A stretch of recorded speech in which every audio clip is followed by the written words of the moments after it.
মারা যান মীর মাহফুজুর রহমান মুগ্ধ। স্বপ্ন ছিল উচ্চশিক্ষা নিতে বিদেশে যাবেন, পাশাপাশি ফ্রিল্যান্সিংয়েও সক্রিয় ছিলেন মুগ্ধ। গত 18 জুলাই রাজধানীর উত্তরা এলাকায় শিক্ষার্থীদের ডাকা কর্মসূচিতে অংশ নিয়েছিলেন তিনি। গুলিবিদ্ধ হওয়ার কিছুক্ষণ আগেও একটি ভিডিওতে মুগ্ধকে ছাত্রদের মধ্যে পানি বিতরণ করতে দেখা গেছে। সামাজিক যোগাযোগ মাধ্যমে স্ক্রল করলেই সামনে আসছে তাকে নিয়ে লেখা নানান স্মৃতিচারণমূলক পোস্ট। সহমর্মিতা জানিয়েও অনেকে লিখেছেন মুগ্ধকে স্মরণে রাখবে এ জাতি। কিন্তু সব ছাপিয়ে এখন আলোচনায় মুগ্ধর ফ্রিল্যান্সিং দক্ষতা। একটি ফ্রিল্যান্স প্ল্যাটফর্মে তার আইডির স্ক্রিনশট শেয়ার দিয়ে সাফল্য নিয়ে বিস্ময় প্রকাশ করেছেন অনেকেই।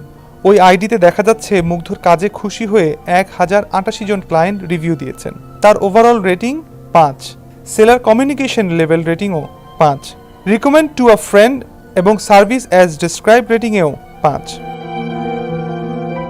মুগ্ধর কাজে খুশি হয়ে জার্মানির একজন ক্লায়েন্ট লিখেছেন, তার কাজে খুবই সন্তুষ্ট।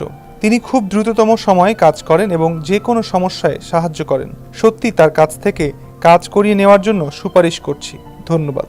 মুগ্ধর ফ্রিল্যান্সিংয়ের ওই আইডি শেয়ার দিয়ে আবদুল্লাহ আল জাবের নামে একজন লিখেছেন,